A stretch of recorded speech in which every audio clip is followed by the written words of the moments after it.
What's up, everybody? Clayton Gets here with Proximity Podcast, joined by this lovely person next to me, my wife, Stephanie Gitz. And so excited to have George Dennehy, thatarmlessguy.com, with us today. And man, you know, it's I've been looking forward to this, George, on just for so many reasons. You know, we just got finished recording a podcast with a guy that doesn't believe in excuses, and so, you know, I know that you know, that's a big part of your story, and so we're going to unpack that today. But honey, you want to just tell us a little bit about George before we jump in? Yeah, and one quick funny story, real quick. I told Matt Kane, the guy that just finished, that we were interviewing afterwards. He was like, "I don't want to follow that guy. Like, can I please go first?" Yeah, he did. Is that right? Yeah, we said we were doing back to back today, and he's like, "Well, who else do you have?" And we told him about you, and he was like, "I want to go first." Well, good. I got to sleep in a little bit. Yeah, that works out. I don't want to follow George. Yeah, I say I don't want to follow that act. Okay, so George Dennehy is capturing the attention all over the world because of his unique talents. He was born without arms. He plays music from his heart using his feet. And Clayton and I had the opportunity to witness that in person. It was absolutely amazing.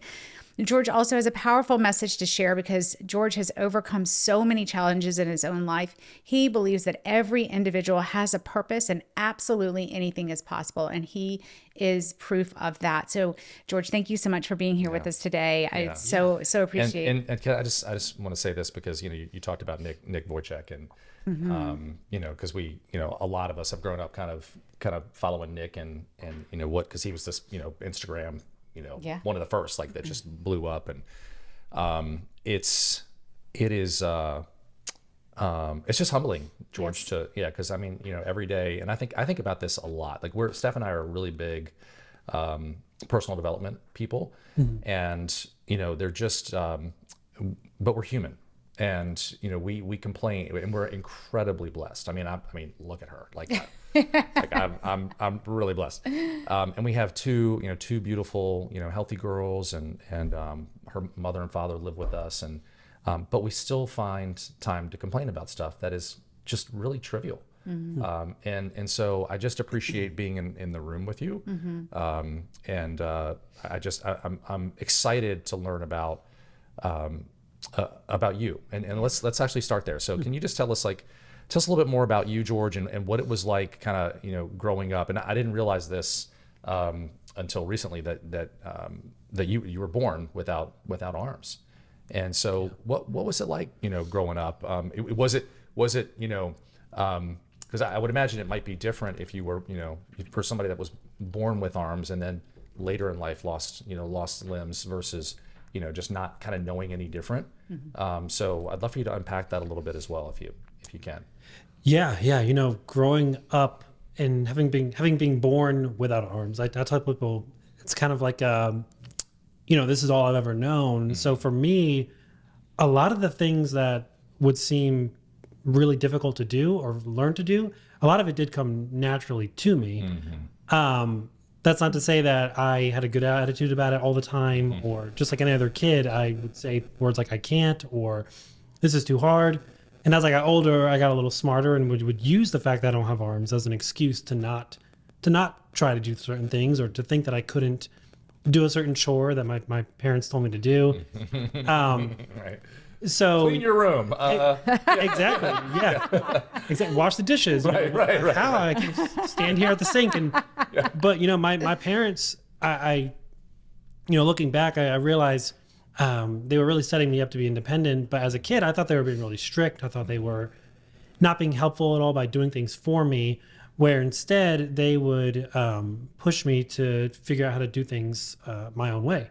And not just, you know, say good luck, figure it out yourself, but even helping me figure out how to do things my own way. So for them, it is different having somebody like me as a child, because they're having to think outside the box and how to do certain things with only feet, where for me it was natural. So it's kind of like the way it seemed like as a kid was kind of figuring it out together, which, you know, to be honest, went a really long way, I think. Yeah. Oh yeah, for sure.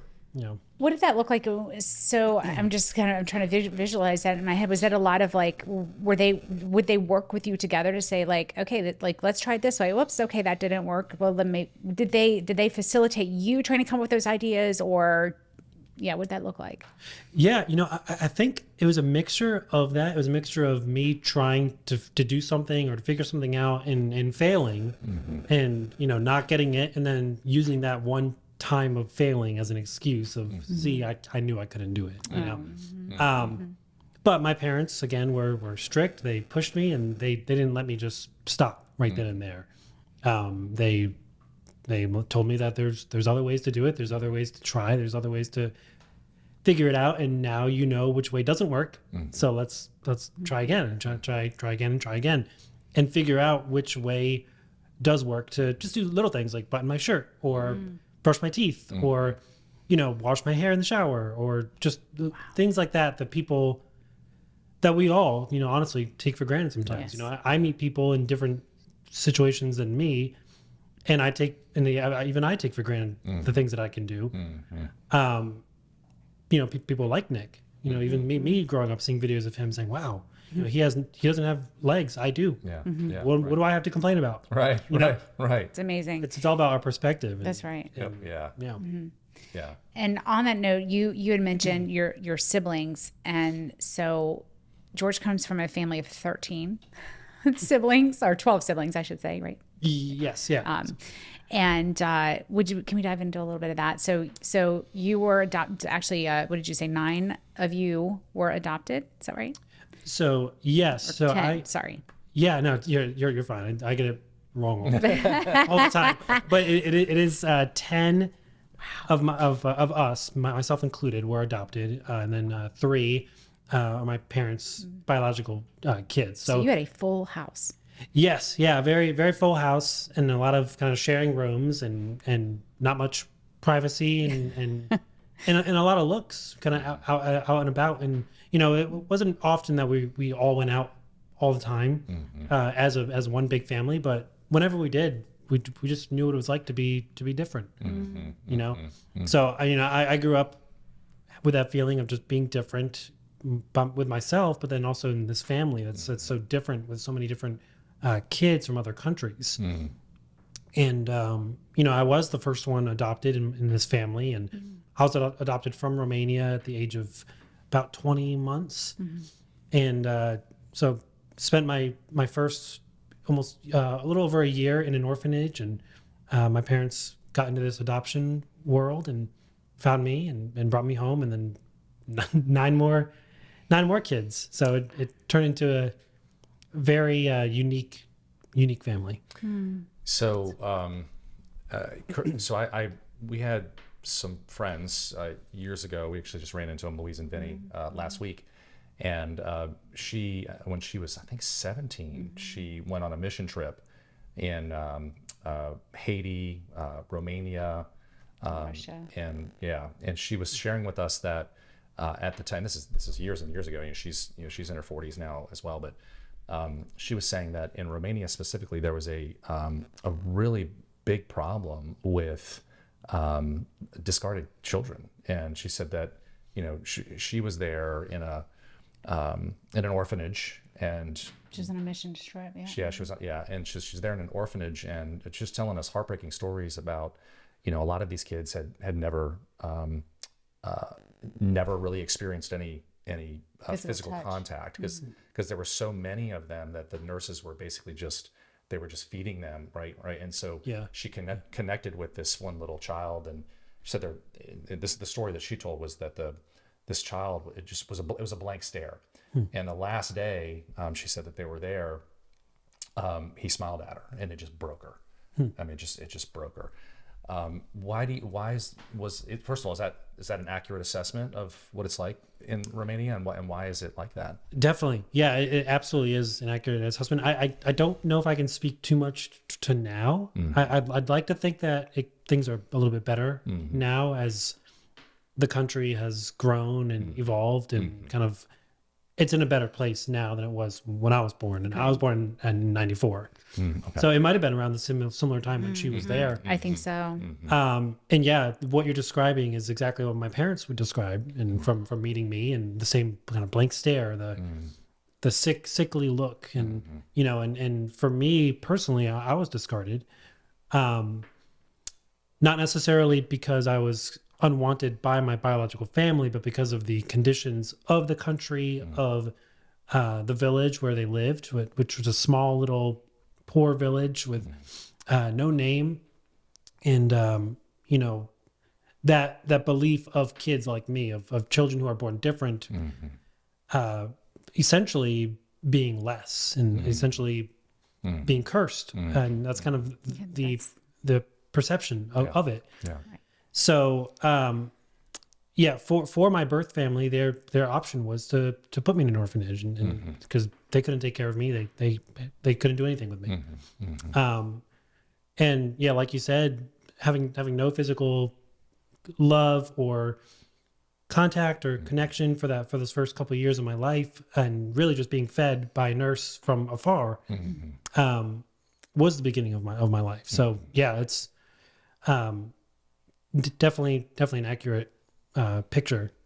So what did that transition look like? And I know obviously you were very young, but what did that transition look like for you? Because obviously your parents have a completely different worldview, in that everyone has value, and Well, then they're fellow followers of Christ, if I'm not mistaken. yeah, Yes. yeah. And so how long did it take you to come to a place where you felt loved, and accepted? And Yeah, it's so interesting.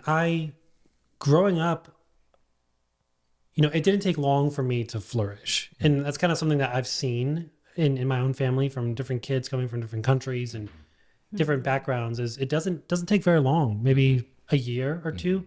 My parents have some pictures of me still in the orphanage, and, I look a certain way, but then a year after being adopted, and I look like a completely different child. I have full head of hair. I'm chubby and smiling and happy, and it's so different. And so I think it didn't take long for me to feel loved, and I've been very blessed, I would say, to to be honest, never really feeling like I struggled with attachment with my parents. Because I know different kids with kind of orphan backgrounds have different experiences, and some are not so great. And a lot of it's in the mind, and just kind of that mental, emotional damage that's done with that. So I feel very blessed, and feel like the Lord really has carried me through that. Physically, I can recall growing up and being a kid, and not like being hugged. And realizing now kind of maybe what that was from those early developmental years of missing that. So anytime my dad would hug me, I would squirm away or wiggle away or feel really uncomfortable, or I didn't not like that he was hugging me. Looking back, I just realized, it's kind of, there's that, like, the body remembers thing, or keeps score thing. And it makes sense. I think I experienced that as a kid. Now, I feel fine. I'm a huge hugger. I tell people that all the time. I'm a hugger. Good. I'm not a handshaker. I'm a hugger. I love that. People greet me, I'm a hugger. yeah. So yeah, it's interesting to think about. And so you have reconnected with your birth parents. Is that correct? Yes. Yeah. So I have had a chance to reconnect with my birth family. And it all kind of happened all in one whirlwind right after high school. So kind of playing at this Republican National Convention that y'all were at. Among a couple other bigger opportunities I had, such as playing with the Goo Goo Dolls and Know that? Yes. Yeah. Oh, that's so cool. Yeah, so that was kind of the starting point in what became my musical career. And along with all of that was reconnecting with my birth family. It was just the power of the internet. Videos of me were circulating around the world.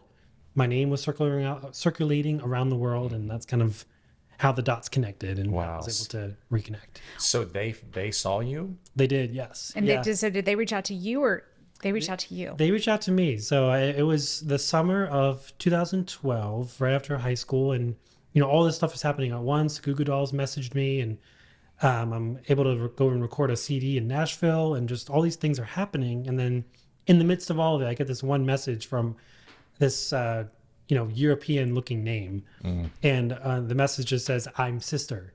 That's it. And Wow. of course, I responded and clarified, and but I knew right away that it had to be. Yeah.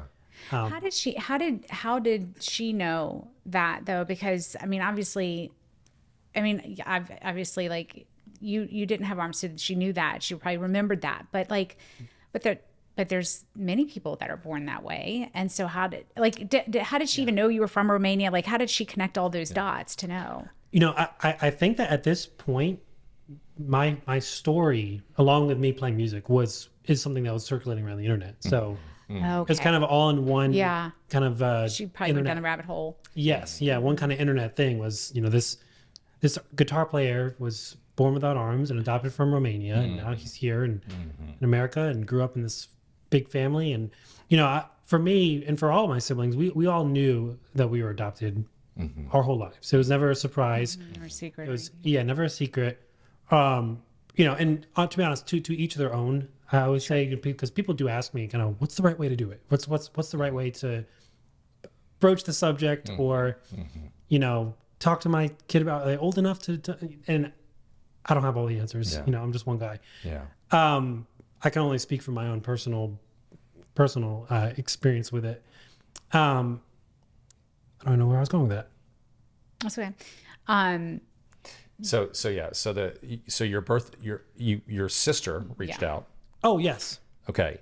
Yes. And then how did your parents, so you connected, and then your parents, did you actually physically get together? So it's a very interesting thing. So I did grow up seeing pictures of my birth family. So anytime I was curious about it or asked about my family, my mom and dad would show me just pictures of my birth family. And every couple of years they would send updated pictures of me to them.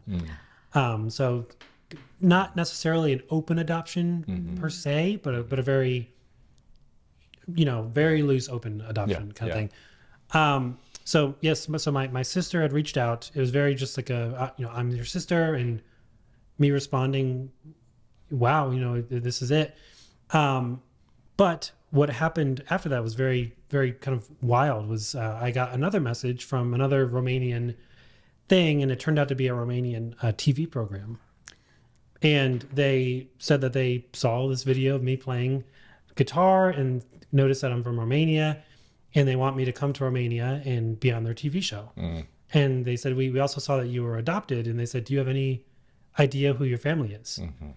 And this must have been a week or so, or even a couple of days after my sister messaged. This summer was a blur. Wow. And I was able to tell them, actually, we just reconnected, over just Facebook. And so they were able to connect, and it all planned out. And a month later, went to Romania and was on this TV show, played music, talked about adoption, and went to the village where I was born, and met my family and met my parents. And it was 2 weeks in Romania. What was that like? First time you met them? Yeah, it was wild. It was different because my mom came with me. I didn't go alone. So my mom came, and we went to this village, and unfortunately, this TV show was kind of one of dramatic sorts. So they liked the drama, they liked the feelings. That's they liked probably not abnormal. Yes, unfortunately. Yeah. So it's very, just for lack of better words, it was very extra. So you can go on YouTube and find these clips from this TV show. It's very quick cuts and slow motion and sad music and lots of stuff like that. So to go along with the drama, they opted to not tell my biological mom that I was coming. So it was a surprise. You didn't know that? I knew that. I found that out Okay. when I got to Romania. Yeah. So we're driving on the way to the village, and they said, "Oh, by the way, your mom doesn't know. So just here's what you're gonna do. Just go into the backyard and just call out her name." How'd you feel about that? Did you? Nervous. Yeah. Yeah. Very nervous. I didn't think it was a good idea. Yeah. And it wasn't. I called out her name. Her name's Elena. Her name was Elena. She passed away a couple of years ago. Oh, I'm sorry. But her name was Elena, and I called out her name, and she froze, turned around. She was in the garden. She froze, turned around, and fainted. For the next 3 hours, was in and out of consciousness, and almost died because it was such a shock. And she knew immediately. I mean, I think even before she even turned around, she knew Oh, wow. who it was. But of course, turning around, seeing little old armless me, Yeah. made her faint. And yeah, it was. I didn't think it was a good idea, but Yeah. it, So when she, yeah, that's crazy, George. So So when she finally came to and was stable, what happened? Yeah, so eventually she did wake up, and she, could look at me without fainting again, and was able to start talking back and forth to each other. I didn't speak Romanian, they didn't speak English, so there were translators there. Wow. And both of them, my mother, biological mom, and birth dad, kept saying something over and over and over again in Romanian, and I knew they were saying the same thing over and over again. So I asked the translator. They kept saying it. I said, "What are they saying?" And the translator said, "They're saying, please don't hate me. Please don't hate me." And that's what they're saying. So being able to come back or go back to Romania and just reassure them and remind them, because I'm a believer. I know that Yeah. God works all things together, and He's in control, and Yeah. He orchestrated all the steps, and Yeah. it was all according to His plan. So I was able to tell them that, you made the right. This was the right choice What a gift. for me. Yeah. What a gift. So that I'm you glad gave they were them. able to. Are Well, they? but what a gift! I'm sorry, honey. What a Yeah. gift! What a gift that you gave them. There's we both recently read a book called The Bait of Satan. Have you heard of? It's so good. Yeah, I haven't. It's By John Bevere. Yeah, John Bevere. Highly recommend. He actually has an app called Messenger X where there's a Bible study on it. But it talks. Basically, the bait of Satan is or are offenses, and how we all walk around being offended, and we live in a world of offense. And when you're able to release someone that thought, you're in this case that you were offended, and when you're able to release, I mean, my goodness, your mom and your dad from the lifelong, just the regret and I mean, can only imagine what they were carrying around when they were saying, please don't hate us, and you release them from that. Because that is the bait of Satan, right? Where he wants to keep people in that place where they hate themselves for something that they may have done, and you release them from that. And that's just incredible. Also a great demonstration of Christ and all of that. Are they believers or? So they're kind of, from what I understood, they're in that Eastern Orthodox kind of European, maybe Catholic crowd. So yeah, it was they said that they prayed every single day since the day I left, that they would meet me before they died. And so that too, that was just another very sweet moment to do that. And So go ahead. Oh no, I mean, so the whole interaction and being at the same 1-bedroom house that they lived in, and it was the same house I saw pictures of, and it was a very surreal, very emotional experience. And then for them, they lived in this village all their life, and then here they get flown to Bucharest, and they're on this TV show with me, and Wow. it was they were in for it too. It was quite a experience for them. Wow. And is your father still alive? You mentioned your mother passed, but Yes, he's still alive. So he is. Yes, yeah. So he is. So there's I have 4 biological sisters in total. One of whom was born after I was adopted. So she grew up knowing that she had a brother who lived in America somewhere. So I got to meet her, and now we're all older, we're all of us have kids and Yeah. No, that's awesome. families, and it's Yeah. very, very neat. Yeah, for sure. That's It's so such great. an awesome story. So what was it like, as you kind of went into what it was like at home, but let me ask you this. Did your family homeschool? Did you go to public school, private school? What was the situation there? Yeah. So growing up as a kid, we lived up in Connecticut from the time, Okay. I was adopted up until I was around 12. So that my whole childhood was very small. I guess I could say sheltered a little bit because, we were homeschooled for a couple of years, and a couple other years we went to a private school, and we even did this kind of homeschool / private school thing where 2 days a week you go somewhere. And Yes, like Westminster here. oh yes, Yeah. Yeah, we homeschooled for a little while too. okay. So so I mean, I'm glad I got to do that and have that experience, and especially as a kid, especially during those years. But eventually we moved down here to Virginia, and just so happened to be when I was in middle school for the first time, and got introduced to this public school thing right at this point. So my life really, really flipped around. That's a big transition. Yeah. Yes, yeah, it was rough, because I was already kind of having some questions about myself during. Even before we moved, I liked my life, and we went to a nice church, and I took music lessons for so many years, and had really close friends from church and homeschool. But I'm 10, 11 years old, starting to have questions about why am I like this? Why was I born like this?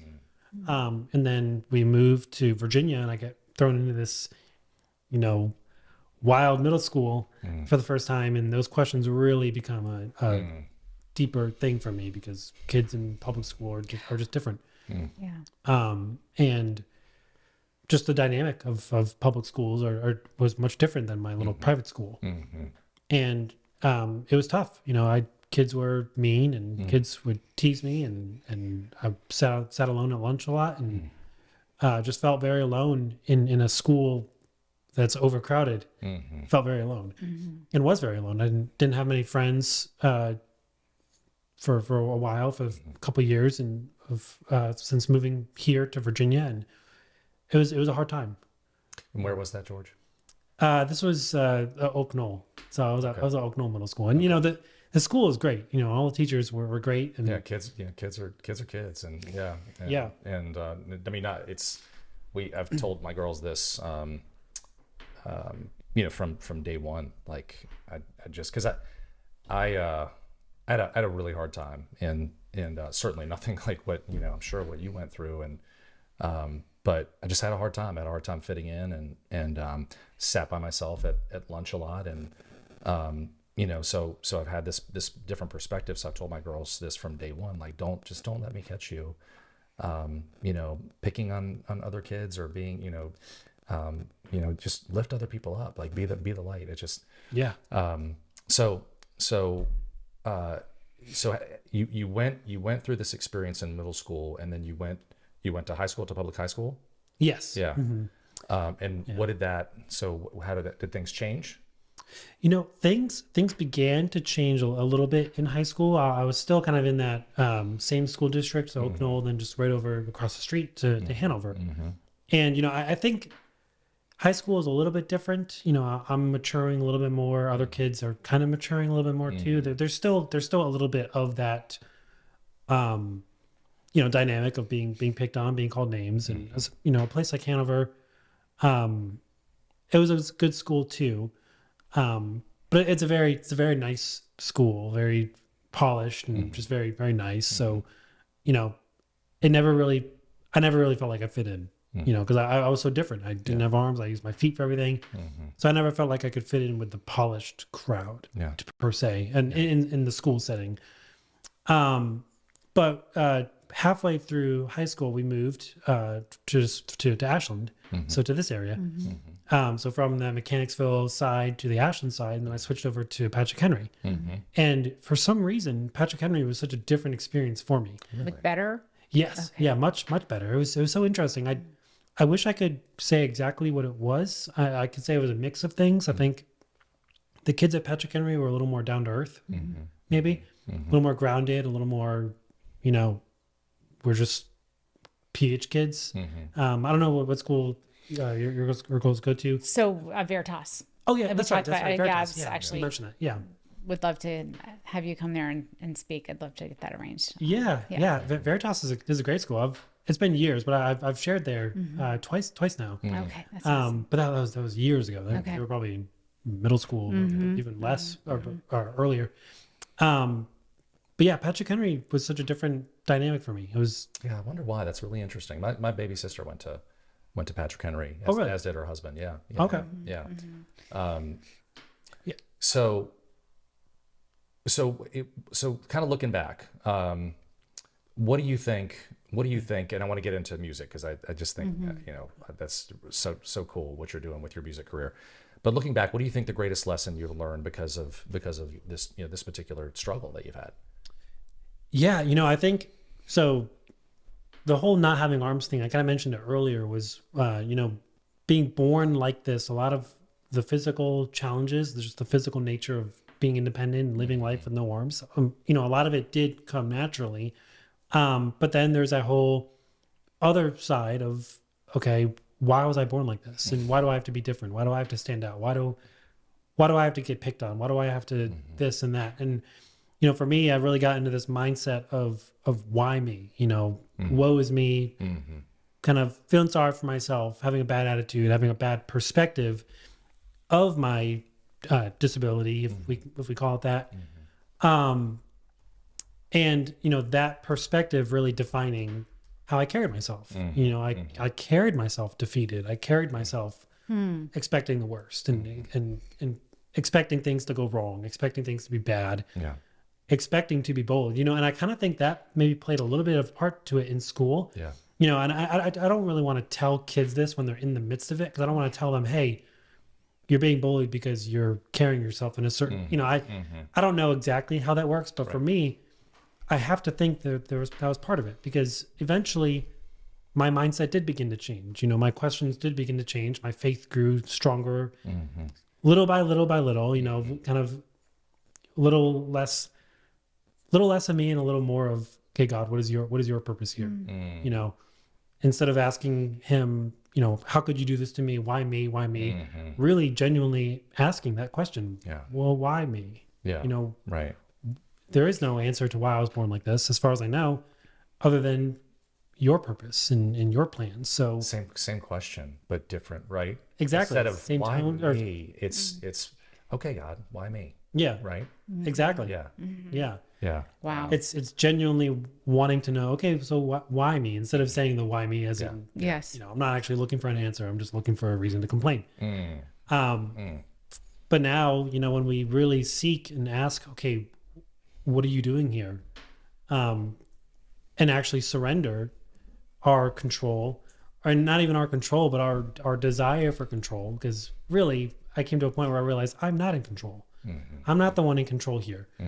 And technically, wanting to be in control and the desire for control is what made humanity fall in the first place. Of course. So it all goes back to the beginning.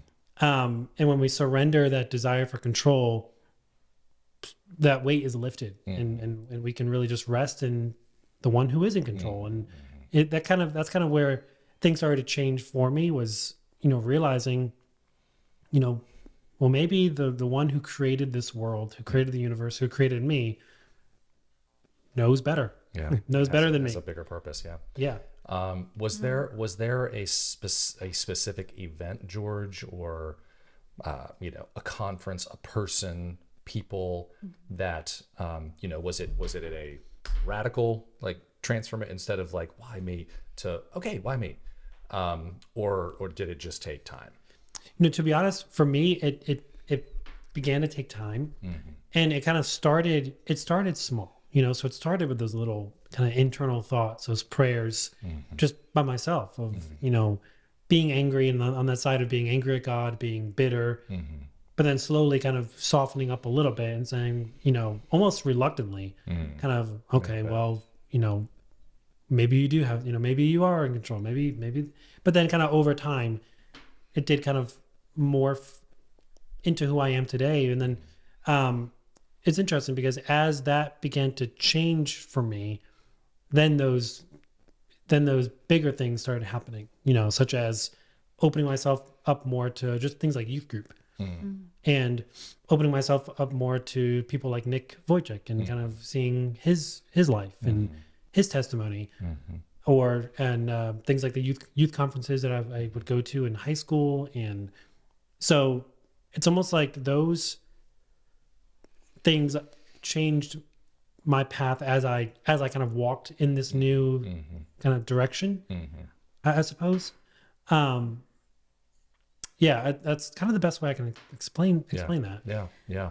So what advice would you give, especially like during that phase of your life when you're at this, I mean, kids in general are insecure. We have, well, both of our oldest went through that phase, just kind of coming on the other side of it now, but we have one that's totally going through that phase right now and very self-conscious, very insecure. And what advice do you give to kids that are in that place? Like, was there something that an action that you took? I mean, you obviously were in prayer, and maybe it was all God just softening your heart to look at things in a different perspective. So what advice would you give to someone that's going through that right now to get out of it, to flip to that positive mindset of, okay, God, why am I here? Yeah. I think if I could give advice to anybody, could be a teenager, could be, an old person, who could be going through a tough season like that. I think one thing I realize is that those seasons, those hard times, they don't last forever.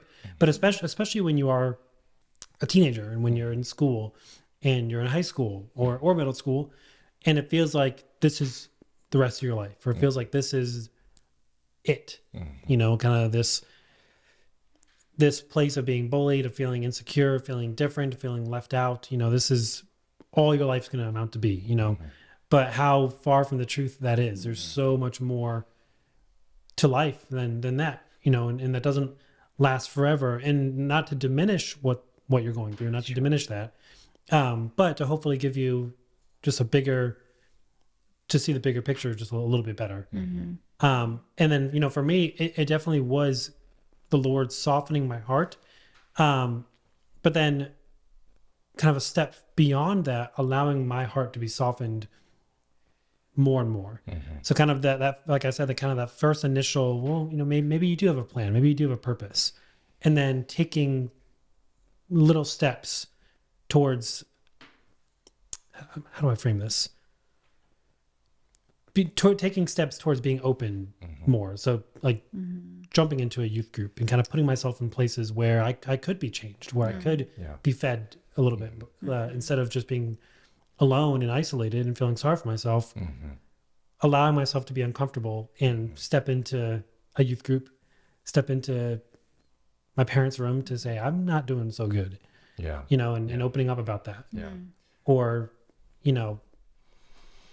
just being more open really is kind of where I'm going. How much, George, how much do you think it has helped you to kind of look outside of yourself? Because I think about this with, we just, a lot of kids struggle, right? For all kinds of reasons. And, I've always felt like the more that we internalize and the more that we make it about me, the harder it is. But when we make it about other people, especially when Christ is involved. And so the question is, how much has inspiring and being an inspiration for other people and pouring into other people and how much has that, helped you? Yeah, that's been a huge part of what's helped me keep going was, I struggled for so long of that question of, well, what can I do with my life? What can I offer? Well, what can somebody like me, how can somebody like me make a difference? And then, now years later, I'm almost 30 now. So, 10, 12 years later, and making a point every day to try to do that, to try to be a light in somebody else's life, or to make somebody's day, or just be a friend. It's kind of what I tell people when I go to schools or anywhere, just be a friend, Yeah. be a friend to somebody. And seeing that we all have the capability to do that, really has helped me, realize that I can be a witness, and I can be a light to people, and Absolutely. You're definitely doing that. and that's something we can all do. And like you said, kind of making it less about me and my own struggles and my own whatever, and more about the people around me, and even the strangers around me, and people that I can pour into. It can go a really long way. No question. So let's talk about music. So you've been playing music for how long? So I have been playing since age 7 is when I first started taking music lessons. Okay. And that started because my parents noticed that I was musical. They just kind of noticed that I would play around on the piano a little bit and just play songs that I had heard on the radio, or play a song that I heard from a movie, and just kind of play it from ear. So my older brothers and sisters were already taking music lessons, and my parents, with that mindset of, well, George can do anything too. They just, without even really thinking about it, just said, okay, well, George's going to sign up for music lessons. So we had a music teacher who went to our church, and this was back up in Connecticut. So small little church, small little community, homeschool, all that good stuff. The same teacher taught all the kids in the church that whole ordeal. And my parents went up to her and said, we have another student for you. It's George. And I know for sure that it kind of took her back just a little bit, because up until that point, it hadn't been done that a person with no arms was playing a classical instrument.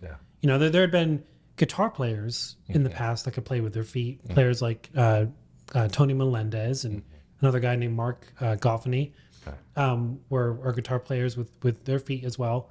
But playing a classical instrument was different. So my this teacher, her name was Jennifer Petrie. She took this request from my parents and kind of sat with it for a little bit. But then she came back to them about a week later and said, okay, well, I thought about what we could do. And then I kind of took a couple of days and tried out some different instruments with my toes, with my feet. And she figured out that it could be done. It could be possible to play a cello. The cello is just big enough, but not too big, and not tiny like a violin. Right. For toes. So she figured out the cello would be a good starting point, and go from there. So I started these lessons with her, and that was a whole nother door that opened up for me, was learning how to do this cello thing, and realizing that, man, I'm capable of so much more than sometimes I think. It's amazing. We just got to try. We just got to figure it out. So how many instruments do you play? So I play probably about 4 or 5 instruments: the cello and guitar and piano and like bass guitar, and grew up playing a lot of bass guitar in church. And wow. Do you sing? Yes. Yeah. Okay. And sing too. Well, better now than at the convention. I don't remember if I sang. I don't remember you singing. I just remember you playing the guitar because I was blown away. I think maybe I did just play. Yeah, I used to think that I could sing until my daughters told me I couldn't. Well, this is absolutely amazing. I am excited to share your story with our daughters, and I hope that we can have you as a guest at Veritas. I'm going to definitely put that request in. Oh yeah. Again, I know you've already spoken there, but I'd love to have my daughters weren't able to be a part of that.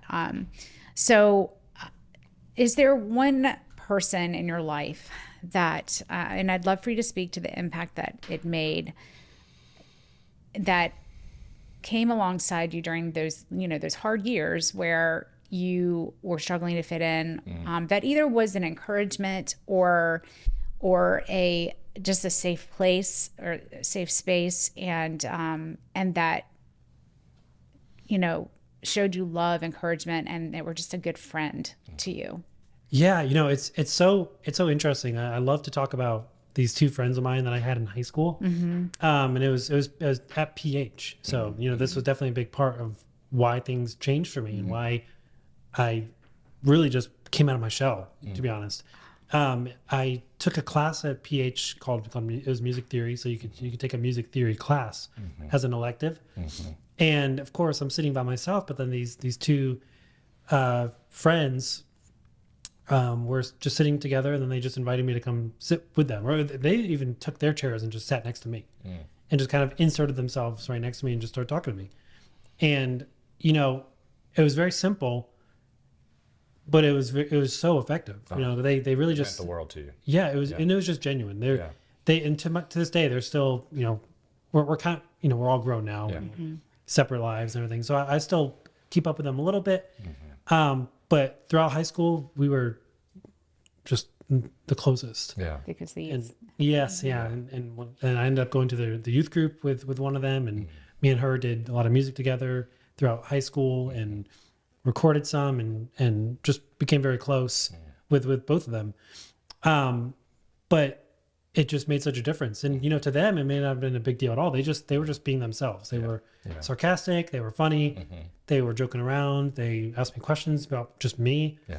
And that's something that I really didn't experience in school. I either experienced kids being mean or kids being too nice. Never just be yourself. And that's what I love to tell students now is just it's so simple. And you can do something so simple like that, and it can make the world of difference for other kids. To change somebody's life. Exactly. Yeah, it could really save them. Yeah. And it certainly did for me. And These are two girls. it was a guy and a girl. It's kind of girl. Yeah. So have you told them the impact, or maybe they just knew, but have you told them that? I think they just knew over time, and I don't know if I've actually told them that directly. Hopefully they'll hear this. Yeah. I hope so. Yeah. But yeah, it was so simple. They just were genuine, and then we just became friends, and it was just normal. Well, it's like I think kids are just, they're so consumed in their own little, their own little, how do I look, and when I want to fit in and I want to be cool, that they're not thinking about the person that might be sitting right next to them who's just not in a good place. And how are you today, or what's your name, right? Or tell me a little bit about you. Can just just have such a massive impact. And so that's awesome. Exactly. So how'd you meet your wife? Yeah, so I'm married to Amanda, and we met online. So we just celebrated through our 3-year anniversary. And Congratulations. We have a 2-year-old named Alistair. Yeah. So he's 2, and then I have a 9-year-old son. Okay. So I was a single dad for a good 6 years or so. Wow. So Wow. That we're going to be talking about biggest challenge. That was definitely biggest, but definitely most rewarding was it's just being a parent. It's one of the coolest things, and I get to instill just things on them, and Landon gets to watch me just live my life, and me and him have experienced some interesting things together, and had a parent teacher conference with his teacher the other week, and the school stuff is hit or miss, but she said he's the kindest kid in the class. All the kids can't stop talking to him, and they just want to be talking to him all the time, and she has to move him sometimes because everywhere he goes, all the kids are just talking to him. And, he's just a good friend to all the kids in his class. That's And that's great. so I can let the school stuff slide we'll work on that later. Character, that's Agreed. that's a good 100%. We totally agree with that. More than anything else, for sure. Yeah. So he has a really, really good character. So me and Amanda, we met just online a couple of years ago and connected pretty quick, and went out a couple of days later after connecting, and we didn't the whole world, the way the world works today with just online, you can meet people so easily online. We didn't want it to just be Right. we didn't want to get used to texting, and just we wanted to meet face to face and talk person to person. It it's definitely been a blessing to know her and what we've been through, and it's been great.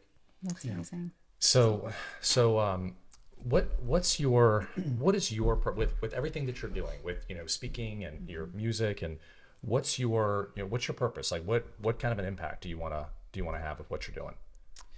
Yeah, I think at this point I've been so blessed to be able to travel and speak and play music, and I never would have thought, as a high school student, that this would be what I end up doing. I didn't want people to see me. I didn't want people to look at me or to hear about my life or to see me struggle or to know that I struggle or things like that. But now, it's kind of like that snowball effect where, the more I can witness, the more I can share and be open and vulnerable and share about my struggles and see other people relate.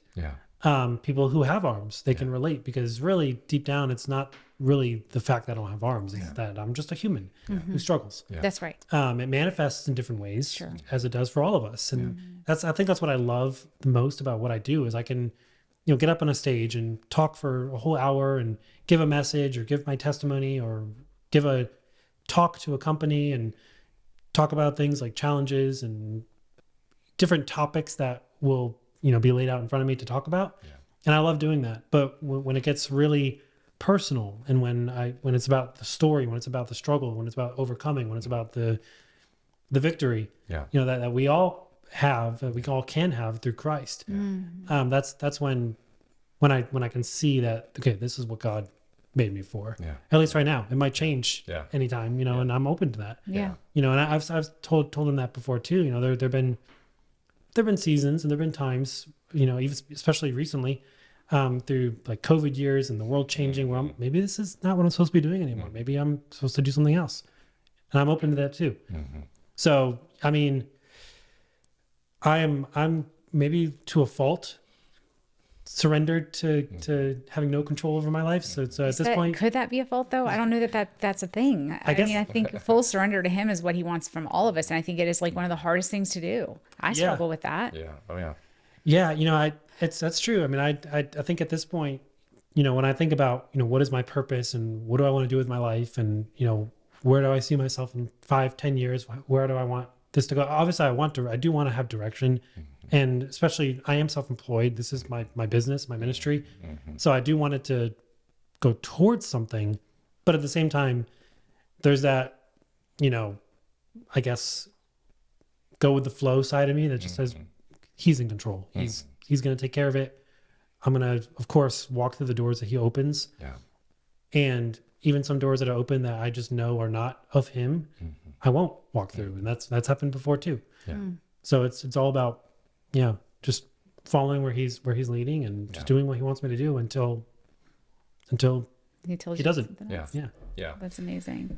Well, I just want to say again, thank you for spending time with us today, George, and I can't wait for everyone to see this, but specifically our girls, and because they're just in that 16-year-old, 14-year-old, especially the 16-year-old, where it takes her 30 minutes to do her hair every morning, and it's we just take so much for granted, and you're such a, before I even met you, and just hearing about you were inspiring. After meeting you, you're even even more inspiring, and the fact that you're out there talking about Jesus with a message of hope, with the challenges that you're facing. I mean, you know this, but I know that you're impacting people at a very, very deep, real level. And what a gift. I mean, just what a gift that is, George. So thank you. Very, very, very much. I think that one of I shared this recently on a podcast. We often ask God, give me courage or give me strength. And he doesn't work like that. He doesn't just drop strength or courage in your lap. He puts us in situations that require us to man up, to muster up whatever it is that we're asking of him. And so, that resonates so much with me with your story, because, going through those years, I mean, it's since you have surrendered to him and followed his path, then it's very obvious to me that you are impacting lives in such a profound way, and in ways that you'll never even know. Yeah. You know, it's just amazing. So thank you so much for taking the time. I know you're a busy man to come here today, and you have a sick boy. Yeah, we gotta go check on him. He's being really quiet out there. So just appreciate that. How can people? Is the best way through the website to connect with you or to book you? Yeah. I mean, I think the website's definitely a great way to keep up with me. And if anybody's interested in having me come share at their church or school or company, can you share your website once more? Yes, it's just www.thatarmlessguy.com. Thatarmlessguy.com. So, and Tim, we'll make sure we put that on all the And that's also your Instagram handle as well, right? Yes, and that's a great way to connect. reach me as well. I think that's how I connected with you. Yes, yeah, that's right. Yeah. Yeah, Instagram's great for stuff like that. It is, yeah, just to be able to see more and because my website's there, but a lot of my day to day, just life stuff is through Facebook and Instagram, and Yes. and thank you for letting me come on and absolutely share with you and have a conversation. And it's been a great conversation, and any chance I get to share, it's all about, like you said, hope. Being able to share hope, and when I had no hope, my life was completely different than having hope today. Yeah. And the way we carry ourselves when we carry this hope of Christ with us, and people notice, people are drawn to it. That's right. And we're called to be good stewards of this hope that we've been given. So, Yes, that's right. That's what I want to do and what I want my kids to do, and it's a good thing. Yeah. You're Thank you so doing much it. for that message, George. I mean, Yes. thank you so much. And we say this all the time, proximity matters. And whether it's, if you're struggling, physically, relationally, financially, in your business, and certainly spiritually, if you're struggling spiritually, there is someone that can help you, and his name is Jesus. And we encourage you to get in the room with him, whether it's in the book, or at church, or just hang out. If you're hanging out with a bunch of Christians all the time, the odds are you're probably a believer, right? And so we just appreciate you so much, George. Thank you. So get in the room, and we'll see you next time.